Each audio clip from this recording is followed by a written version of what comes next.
Welcome to the podcast. Now that I'm engaged, how do I get married? I'm your host, Kevin Dennis. And I'm August Joker, co-host and brand manager at Fantasy Sound Event Services. In addition to leading the charge at Wedding IQ, I also run Fantasy Sound Event Services, a lighting and entertainment company based in Livermore, California, that I founded over 35 years ago. Each week on this podcast, we'll explore a new corner of wedding planning so you can prepare for your I-dos without the stress. From budgeting to booking vendors to the day of drama. Let's talk smart wedding planning. All right, folks, welcome to another episode of Now That I'm Engaged, How Do I Get Married? And we're here with Katie, who's a wedding stylist. So, Katie, tell us a little bit about yourself. Hi, I'm a queer wedding fashion stylist and also fashion stylist. I say that I'm a queer wedding fashion stylist because I primarily serve queer folks getting married because there's no process for finding your wedding attire when it's non-traditional wedding attire. And also it's not in the mainstream, so it's harder to find. And I also do some personal styling on the side as well. So I do a lot of different things, but I love weddings. And I have a soft spot, as many do, for the wedding industry. And she just got married last weekend. So we're going to get into that at some point as well. So congratulations. All right. So let's start off. Can you explain to us what is a wedding fashion stylist and what do they do? So this is an interesting answer is because there is a lot of different names for this type of thing and not a lot of people that do this type of thing. There's bridal stylists of the world. Of course, there's bridal stylists that work in shops and help you find your wedding dresses and whatnot. But there are independent bridal stylists that also help you find your wedding attire outside of a shop. And it's a very small field of people, but it does exist. And wedding wardrobe stylist, wedding fashion stylist, bridal stylist, they all fall into this category of helping people find their wedding attire. I coin it wedding fashion stylist because I think bridal is a little bit exclusive to like feminine identifying people and like traditionally feminine identifying people. And so I just name it wedding fashion styling to be a little bit more inclusive. But basically it's going to the ends of the earth to make you look and feel your best on your wedding day. I love that. That's great. Okay, so I'm really excited to dive into this because I really want to know, is there a certain way when you're talking with a nearlywed, which I saw that was one of the terms you coined when you sent over your little bio about yourself, but is there a way that you can help them kind of express their personality through their fashion and also make them feel very confident and comfortable on the day of? Yeah, I think wedding attire in general is especially limiting because it's so traditional. I mean, weddings itself, by definition, are rooted in tradition, right? A wedding is a tradition. And so it's hard to separate the tradition from the wedding, especially the tradition from the wedding attire. But the important thing to realize is that people don't identify with tradition always. And so what do you do when you don't identify with that tradition or you don't buy with it, what have you?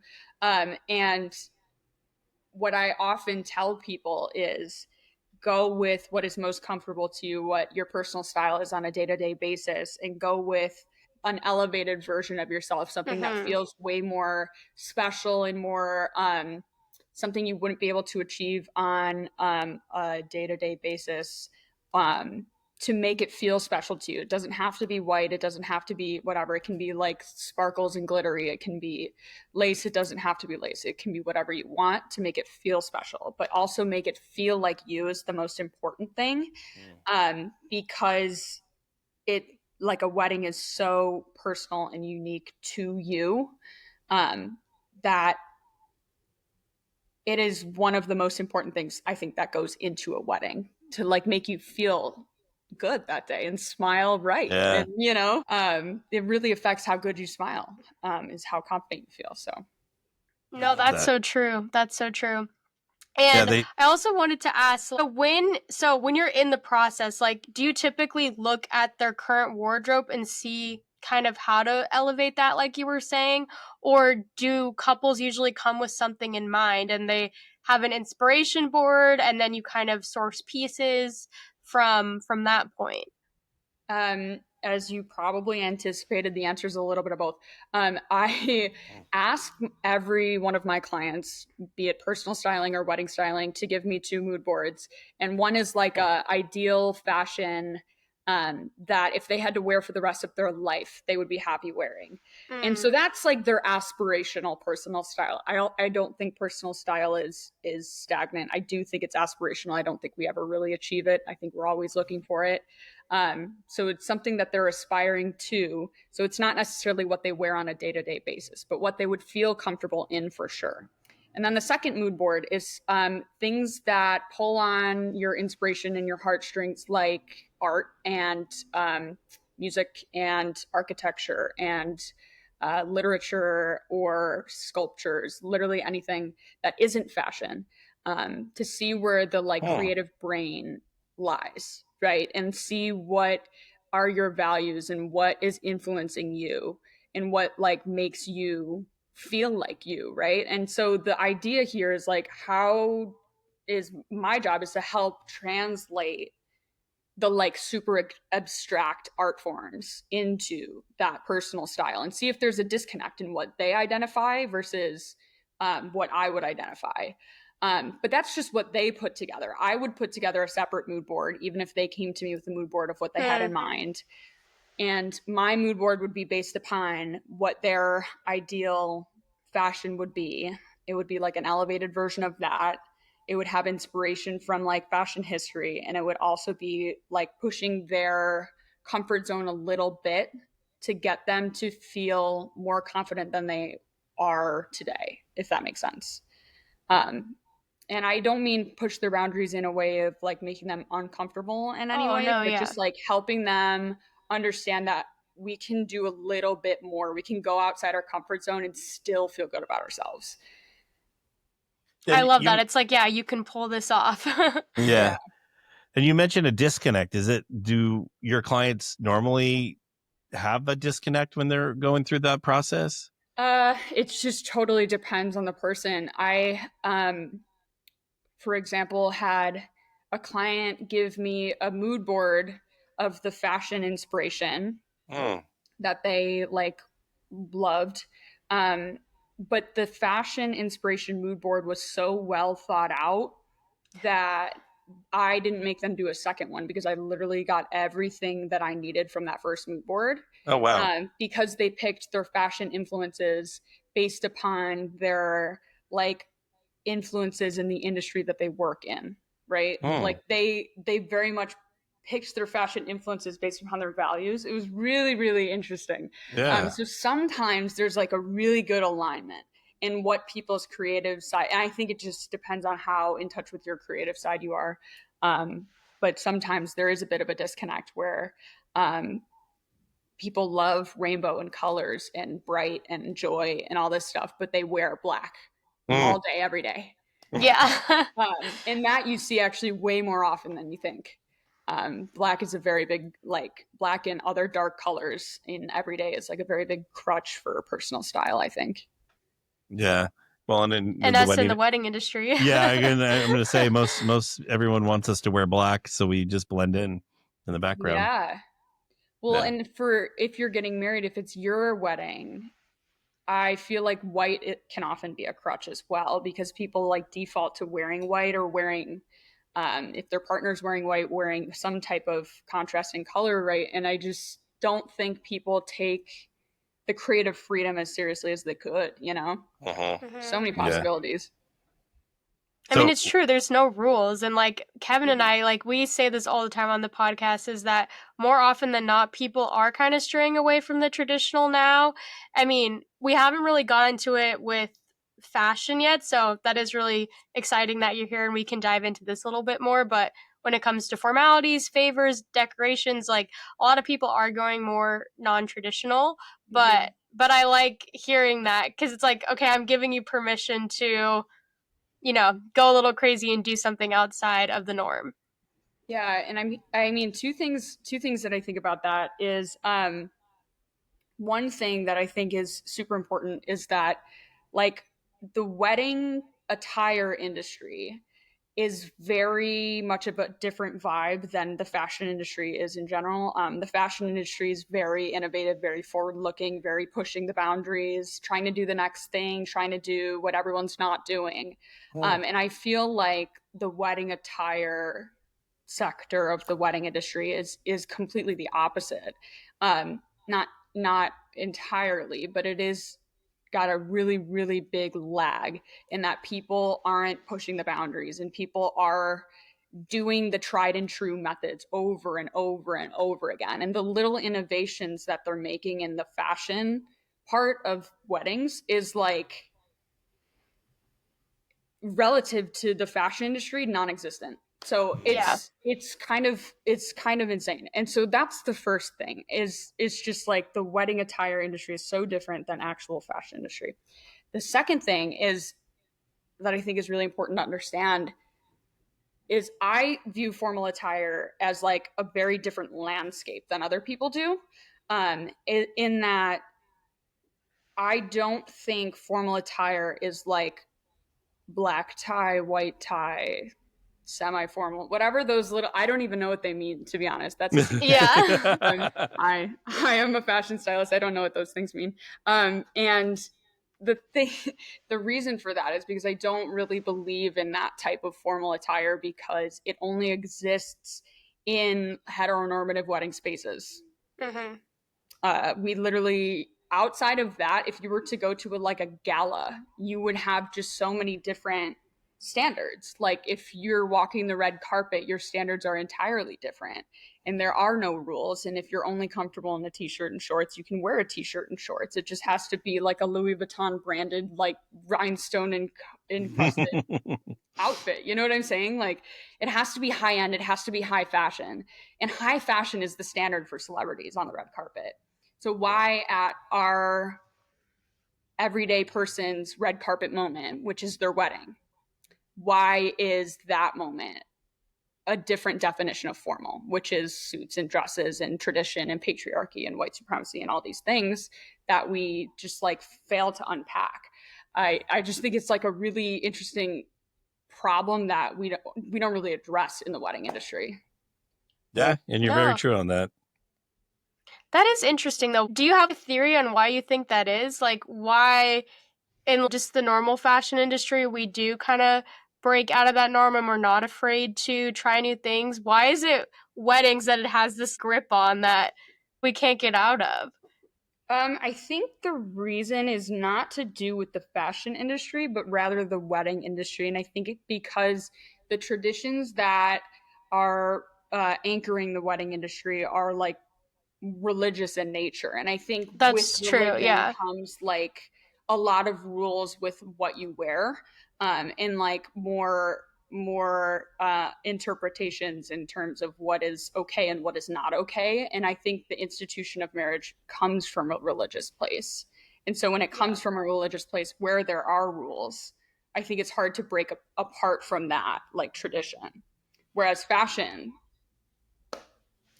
there's no institution with it. You know what I mean? Yeah.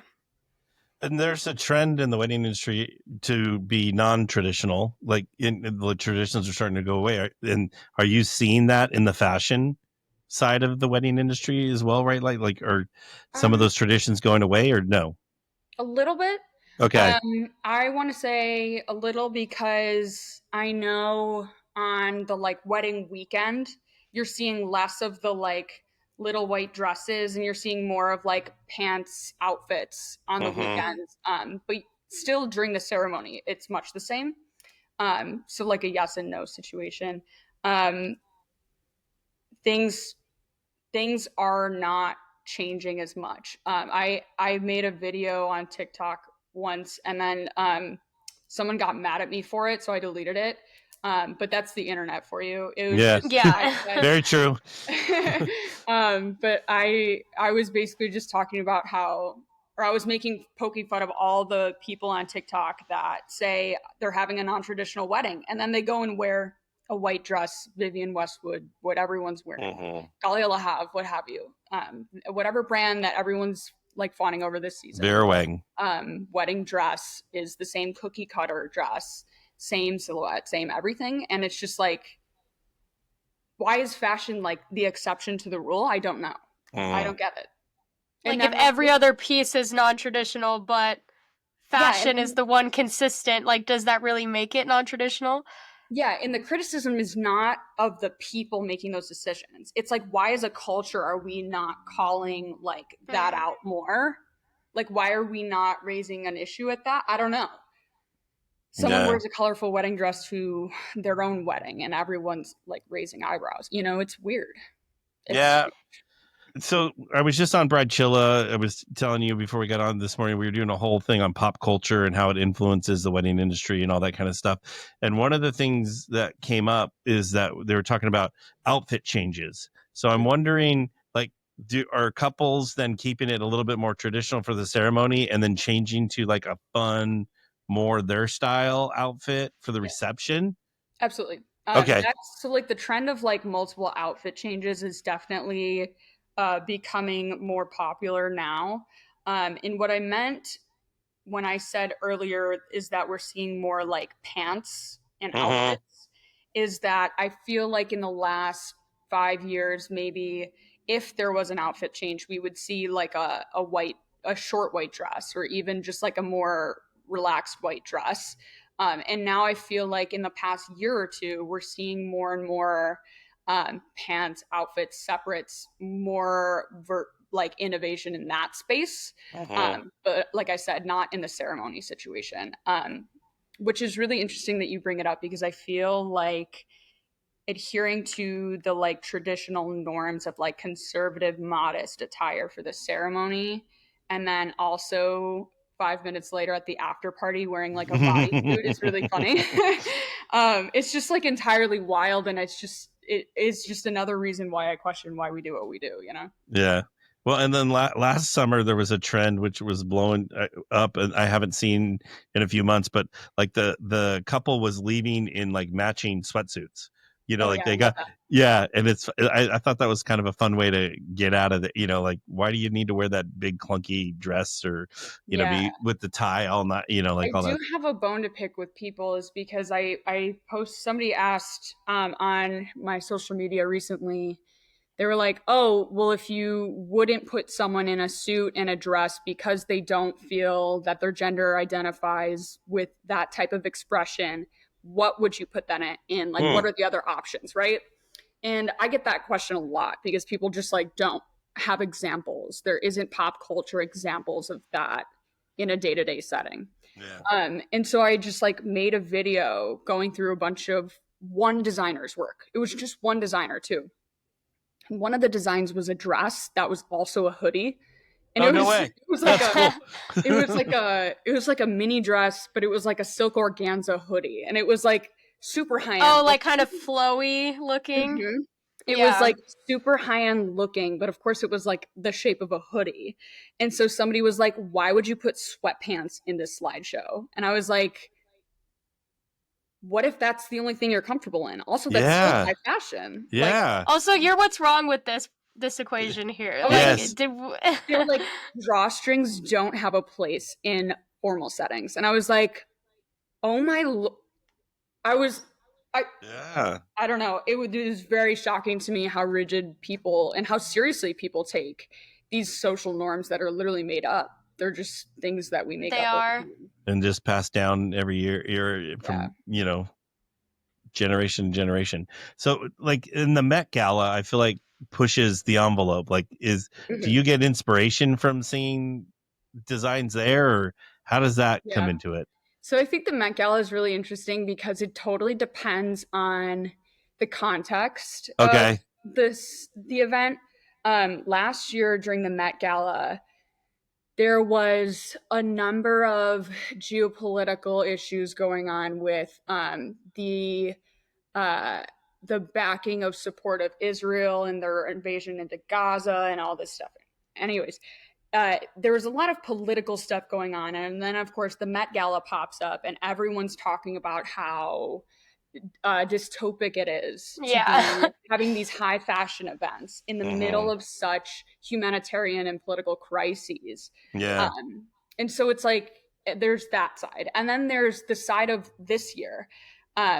and maybe it's because of last year, that they like themed the Met Gala, Black dandyism and superfine tailoring, which is like the history of how Black men have used fashion to express themselves and resist against white supremacy and like all of this stuff. And I think it's like really, really cool to be honoring those types of histories and to use fashion as a way to move the needle forward. So sometimes we're like, the Met Gala can be something where it's like very tone deaf.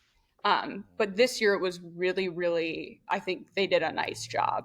I think either way, it's a great place to pull inspiration because, like I said, red carpet moments have different rules. Yeah. So any type of like, in the Met Gala is the biggest creative innovation event of all the red carpet events, that there's of course going to be such ingenuity on the red carpet there that like, yes, you will pull inspiration from the Met Gala. Well, even like sometimes I feel like if someone at the Oscars or, you know, one of those award shows goes with something that's not very traditional, like back to your point, like they get kind of crucified for pushing the envelope. But I always think sometimes it's kind of cool to see something different and to you know, and be more artistic. And like you said, let their personality come out. But those kind of things, I always feel like there's resistance at first, but then the more and more people that do it, it becomes more widely accepted. So I feel like, you know, if we push the boundary of like, you know, it's okay to have more non-traditional wear during a ceremony, and that is put online, that grows in popularity, then I think people will become more comfortable with it. Yeah, and I think that's something that's really hard to address going forward, because I think especially in fashion, the way that those types of things become acceptable, such as a traditional masculine person wearing a dress. You immediately think of when Harry Styles was on the cover of Vogue and he was wearing a dress and everyone was like, oh, masculinity is gone. And it was like this, everyone was up in arms. And of course, it's just like, he's just like posing for a photo, right? It's not anything. But the thing is, Billy Porter's been wearing dresses on the red carpet for like 5-10 years, you know? And so it's like, why do we all of a sudden say the world is stopping when Harry Styles does it? And I think going forward, it's interesting to ask ourselves that question of like, how do we pay attention and how do we place emphasis on what is changing and what is acceptable and what is not? You see this in the wedding industry, in wedding attire, in the like neck scarves that people wear. Those come from traditional Eastern or South Asian cultures. It's called a dupatta, I think. And it's been, I don't want to say appropriated because I feel like that's a very strong word and I don't know the history enough to say that. But because it was influenced from that culture, and that it's something that is not necessarily a history that's not honored every time it's worn. I think that like, because it's like been popularized by like Western and white culture, that it's really important to like keep those things in the back of your mind, that like, yes, we have this responsibility to keep making things acceptable as we go forward. But I think it's also important to see where we are paying attention and like who we're accepting and who we're not. And like really have everything on our radar in that sense. No, yeah, I'm sure you take a lot of responsibility when creating these pieces, is making sure we're pushing the right things and still honoring other things. That is definitely a fine line to walk. Yeah, and I mean, there's a lot of responsibility that comes with like having to research and having to like gather all the information.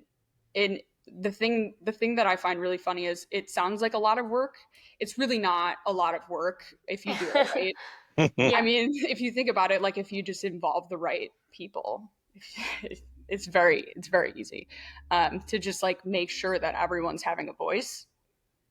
To just take a step back, it's actually the easiest thing that you can do. So love it. All right, so you just got married this weekend, so again, congratulations. But like, how was it being on the other side and putting together fashion for yourself?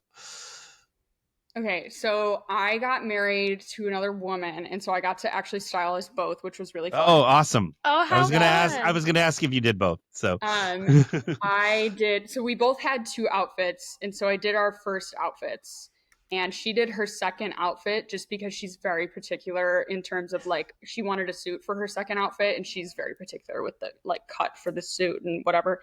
And so I did the first outfits, and it was really fun because we got engaged. I want to say, what was it, January of 2024, right? So a year and a half ago. Mhm. And like I've bought 4 or 5 wedding outfits since then. Oh, And no way. oh yeah, yeah. And like just we've had so much drama in terms of like trying to plan a wedding and then like family stuff and then like trying to plan it again and then more family stuff.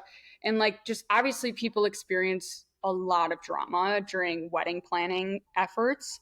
So I think that that's something that people can like relate to in that as we went through the drama, it was like my idea and like our guest list was changing and our venue was changing. Like my idea for what I wanted to wear and how I wanted to present myself changed.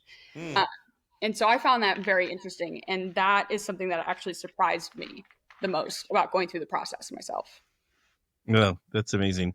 And you bring up family drama. There's nothing worse than getting married. That brings up nothing but family drama. So check the family drama to the side, folks. We don't want you don't want it. So I feel like now I kind of want to get more into what the process looks like when a couple wants to hire you. So what are the beginning stages? Are there like fits? Can you do things virtually? How does the process work? For weddings, styling specifically, I am fully virtually. I say fully virtually, it's like I have a couple clients in my area. It's just with social media, it's like how do you gatekeep your reach? Totally. Especially organically. I think that's a really fun marketing conundrum is social media organically allows you to reach more people, but like because it's free content and it's like paid advertising, you can limit it by geographies. You can't limit your organic content.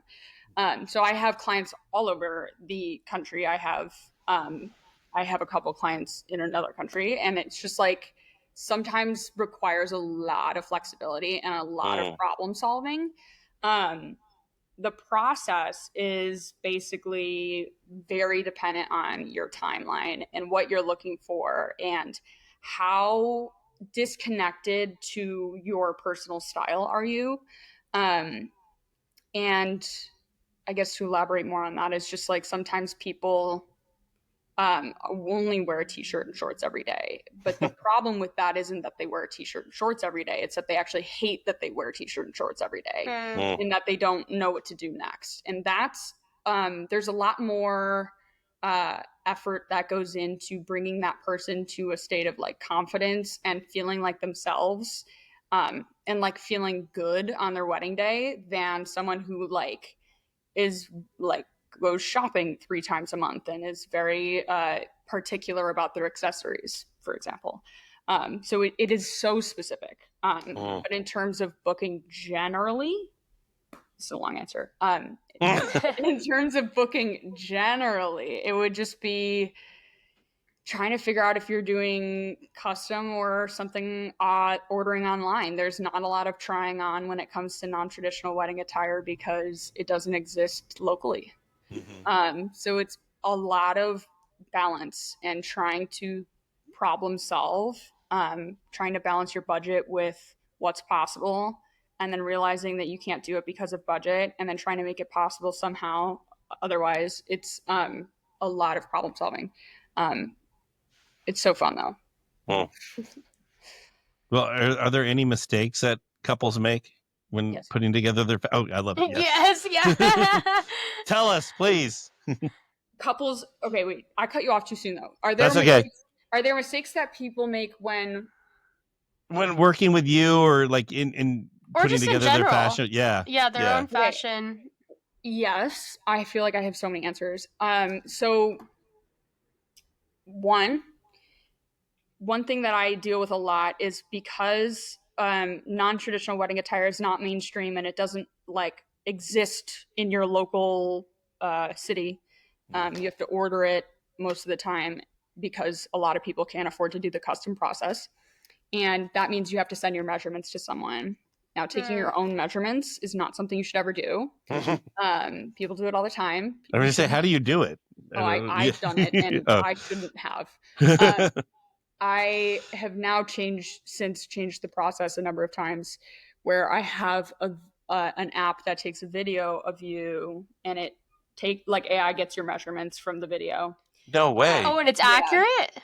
It's like supposed to be a little bit more accurate than human measurements, Wow.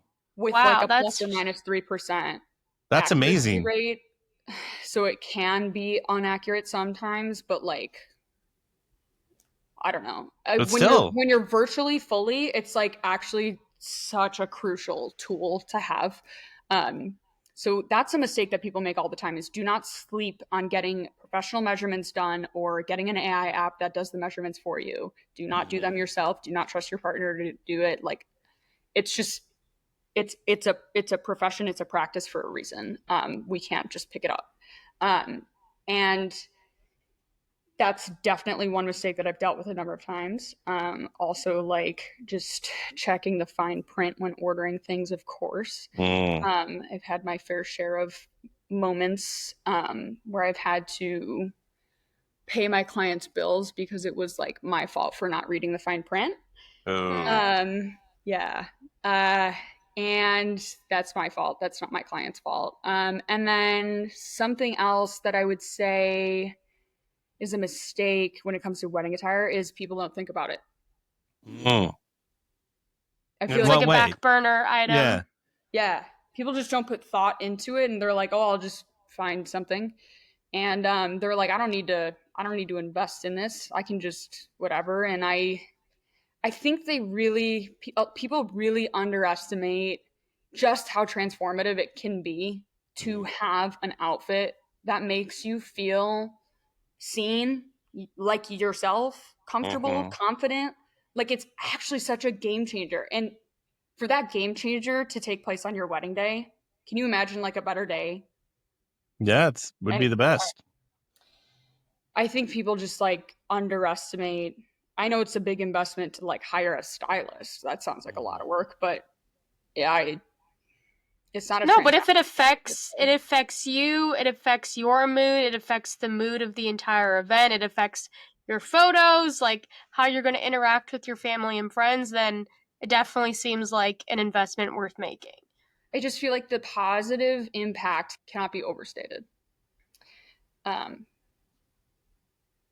Yeah, I think a lot of people just sleep on it, but that's the only other mistake I would say, because people who are thoughtful about the process usually just like do a nice job anyways, just like you do dressing yourself every day. If you think about it a lot, you're probably going to do well. I love it. Well, and it's probably the people that don't think about it, or the people that don't really put any effort into their everyday fashion, probably.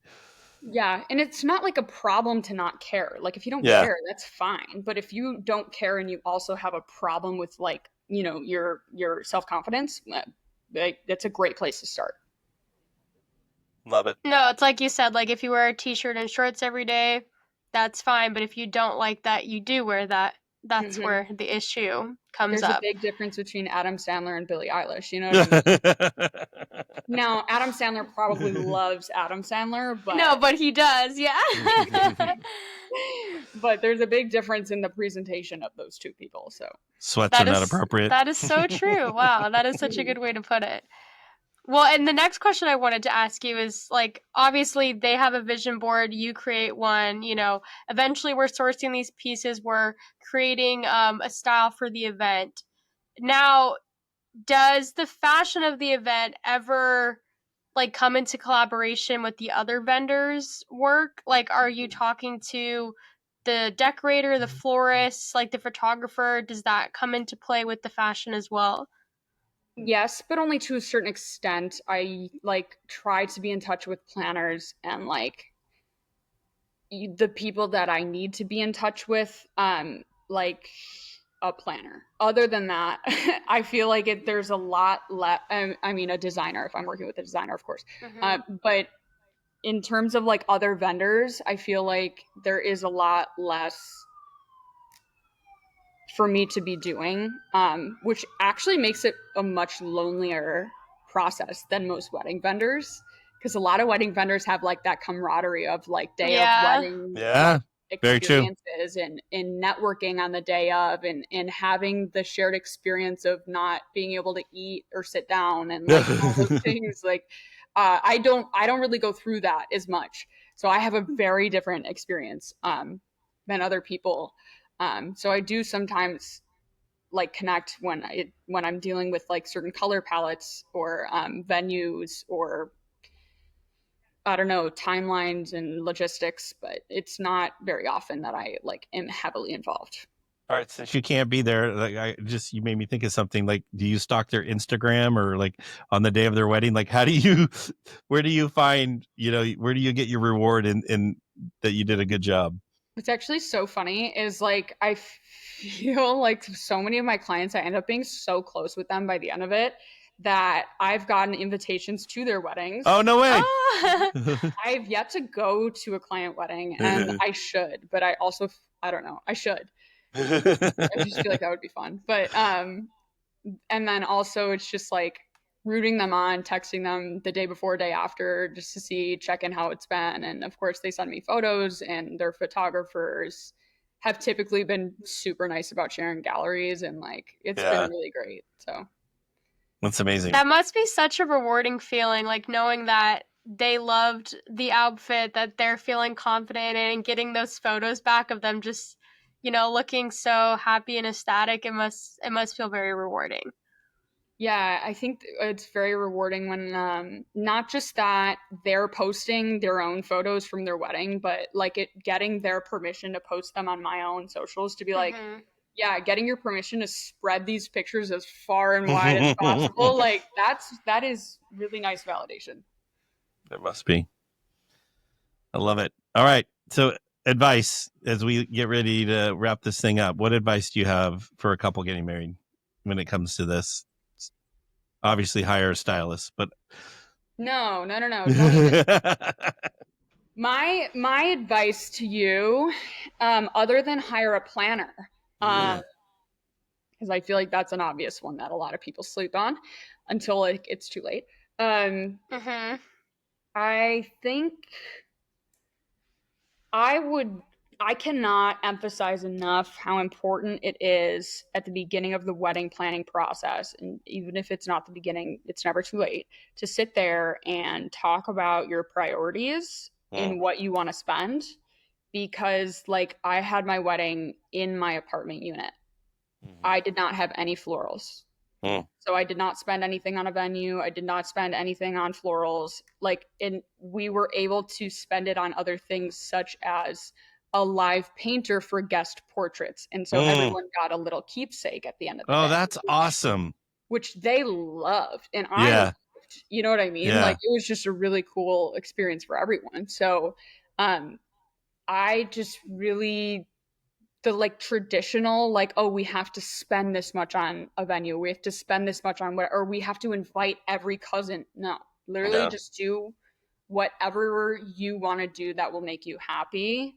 And if people get upset about it, that's not your prerogative. Like it's not your fault. People are going to get upset even if you do everything right. So it's so true. Now, I always say, don't listen to the outside noise. Do you? Yeah, absolutely. Yeah. Love it. All right. Great advice. All right. So how do our couples get in contact with you and find you? I am at Portrait of a Bride on Fire on Instagram and TikTok. And that's a reference to a movie that no one understands. But maybe one day someone will. It's a gay movie. Do you want to tell us? It's a gay movie. I thought people would get it. And they would be like, oh, a gay fashion stylist. Yeah. And even queer people don't get it. Oh, how funny. I mean, funny, but not funny. There's like every once in a while, there's like a person in a blue moon that's like, oh, I get it. And I'm like, oh, okay. I should change my name. Well, that's so funny you say that. Like, we just had this weather concierge service as a podcast episode, and I love when people name their businesses after something like that, because his business is called Ironic Reports. And I'm like, oh, it's about weather. So before we hopped on the podcast, I was like, ironic, is that like the Alanis Morissette song? So we asked him on the podcast, and he said it was, and that a lot of people don't get it. So it must feel really good when someone does connect the dots. Yeah, the movie is like a sapphic love story. It's like the only, like, not the only, because I feel like in the last few years there's been a lot more lesbian movies and like media coming out, but like before, I don't know, there's like not a lot of like lesbian film or TV and whatever. And this is like one of the very good, like tasteful pieces of art films out there. It's called Portrait of a Lady on Fire. And it's just like about an 18 or 19th century like lesbian couple that obviously can't be together because it's a lesbian story. And I don't know, for whatever reason in film, lesbians can't ever end up together. So It's tragic. yeah. So Portrait of a Bride on Fire, and people are always like, oh my god, a bride on fire, and I'm like, no. I'm like, that's Love it. not it. But anyways, Love it. All right. So we always ask our guests what's their favorite part of a wedding, but what I'm going to ask you, what's your favorite part of your wedding? my wedding. Yep. So like my favorite part of this past like weekend, right? Yep. Like, Yep.